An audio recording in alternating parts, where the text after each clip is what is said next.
Welcome back to Sports on Tap. Before we get started, once again, we are on YouTube, so please subscribe. Smash that like button. We love it. Yeah, I know. Smash that like button, or I'm going to get kicked out of the house. I can't pay rent.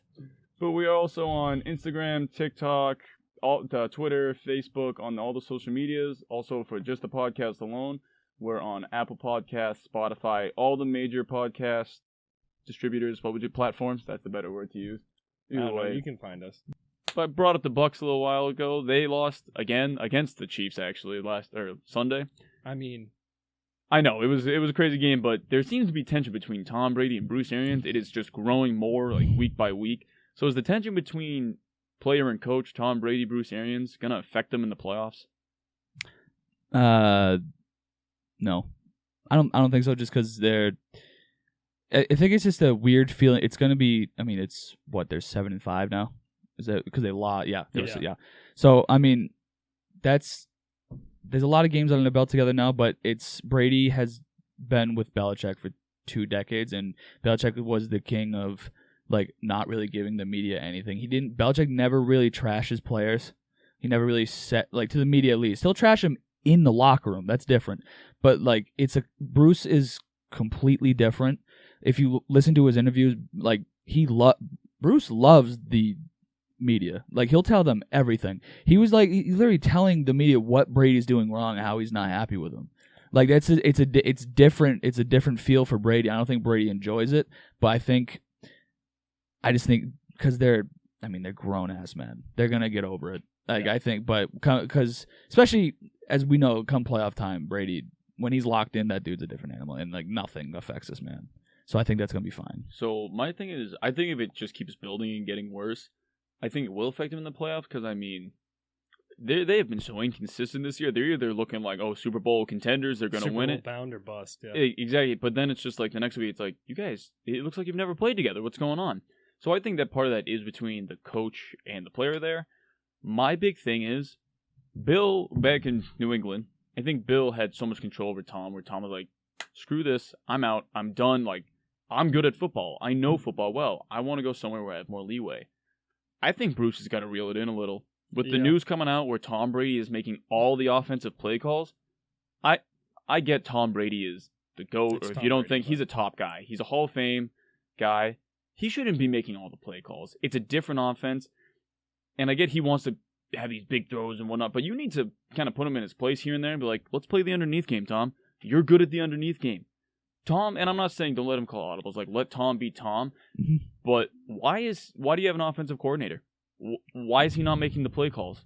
You know what I mean? The hell is he doing? Just standing there? Exactly. So what is he getting paid for? You need to reel it in, because they have done everything. They have bent over backwards for Tom. They got Gronk, which wasn't a big deal because there's no past history. He's playing well. Like we said, though, he is picking it up towards the later half of the season. He is. Antonio Brown, with that track record, Bruce Arians said, I don't want him on this team. He doesn't fit.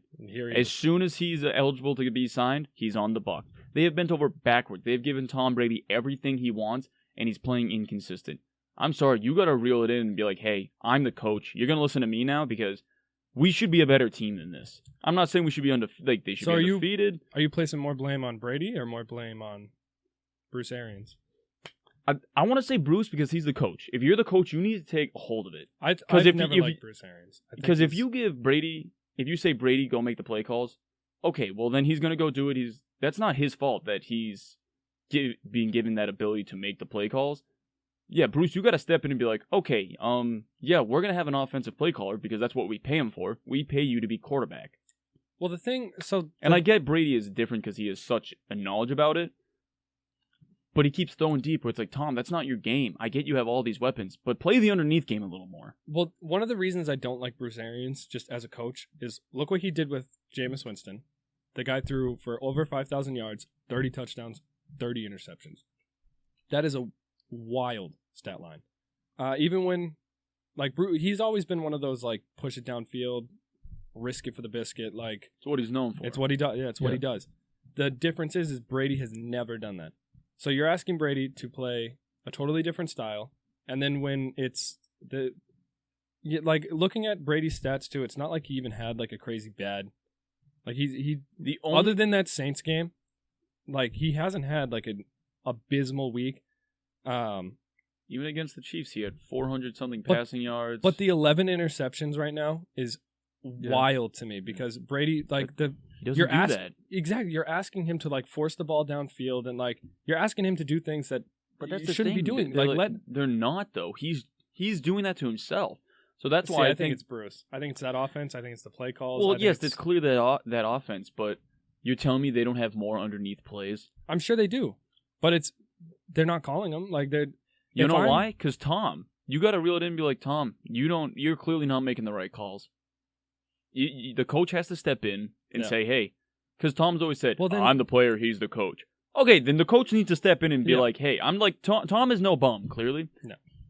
But my God, you got to have someone step in. The coach, Bruce Arians, needs to come in and be like, hey, yeah, you don't get the play calling abilities now because this is ridiculous. We should be better than this. Brady's not even having a bad year. No, he's not. He has 3,300 passing yards, 28 touchdowns, 11 interceptions, and a 95 QBR. The picks is the only thing, and I'll be honest, it's because if he didn't throw as many deep balls, he wouldn't have as many picks. Yeah. It's plain and simple. But I'm not saying don't go away from the deep balls. You have Mike Evans, Antonio Brown, and Chris Godwin. Gronk. And who's playing even better. So start playing more of the underneath game. But use the deep weapons when needed, but have people fear the underneath so it opens up for them downfield. Well, it feels like they're just trying like to be this crazy gunslinger, and they want to be have the weapon. They want to be the Chiefs. They want to be the Chiefs, the 07 Patriots. Like they want to be these guys that say you can't stop us. But there's a reason that Brady wins in New England every single year because instead of ruining the game and not clock managing and testing downfield after downfield after downfield, Brady in New England was the master of taking exactly what the defense gave him. If you gave him a check down every single time, he would throw the check down every single play. Every time it was available. Death by 1,000 paper cuts. Yeah. That's what they always say. Why in God's name are you getting rid of that? Because now he has Mike Evans and Antonio Brown, so that he's flashing back to 07, 08 when he had Randy Moss. See, Brady's not that guy anymore. He never was. See, I think he's trying a little too hard to. That's what I agree with you. I don't think he ever was, and I think he's trying too hard to force it to these guys who want the ball, who want they want to put up like 1,000-yard season. Each of them, I'm sure they do. Chris Godwin is their third best receiver right now, and he's like a top 20 guy. He could be a number one receiver on some teams. On some team, I agree absolutely. And I don't know. Their big thing is it.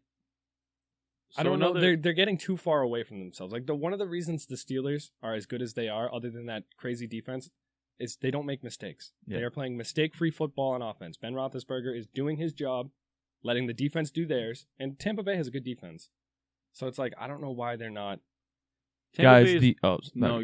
All right, guys, the simple answer here is it's both of their faults.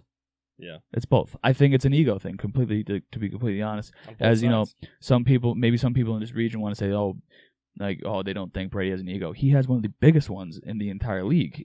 But we love him, but he has one. That's just what it is. And Bruce is the same way. You don't wear a fedora as a coach and don't have some sort of ego. I don't even know if it was a fedora. What was it? It might have been it's that that weird Irish people wear it. I don't know. I don't know what it's called, but he wears it in these weird glasses and thinks he's like Sherlock King Tut. I'm like, stop. They both have egos, and it's they're bashing heads right now.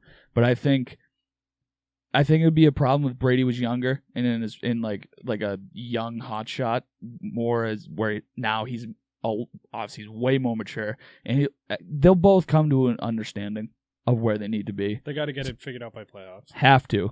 But I think they will. So here's a hypothetical. I didn't come up with it. I heard it on the Pat McAfee show either yesterday or either way. I heard it. Shout out, guys. Shout out to the Pat McAfee show. Saw. But so they're talking about Bruce Arians and Brady. There's clearly tension. Say it doesn't get fixed. I get their grown ass man. Say it doesn't get fixed. Say in playoffs, it's just terrible. Brady is clearly have a lot of control over or down in Tampa. Think they gets rid of Bruce and brings in Josh McDaniels. Josh McDaniels. Josh McDaniels is only good with Tom Brady.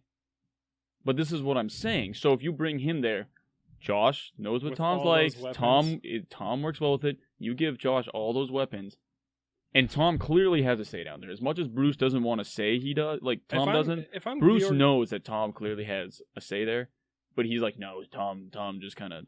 He only has say when I say he has say. No, that's clearly not, because you said you didn't want Antonio Brown, and you have Antonio Brown. If I'm Tampa Bay, and that hypothetical is an option at all at any point, I'm doing that immediately. Yep. I'm not even hesitating. Yep. Like, McDaniels would be Bruce, all over get that the hell too. out of here. I'm sure he would be. He would be all over that. He would get the head coaching job he's wanted forever. He would still have Tom Brady. He would have all the weapons in the world. You inherit a top 5 offense with a top 10 defense. Yep. And now it's like, just don't fuck it up. Yeah. So I do think the tension is going to affect them. It's going to come down to like the last 3-2 games. If they're starting to get into momentum, like they're winning games, the Bucs will be fine. Winning solves a lot of problems. It does. Winning solves almost every single problem. But now, say if they're like, oh, they're inconsistent at the tail end, they still make playoffs. Yeah, they're not going far unless they're playing the NFC East.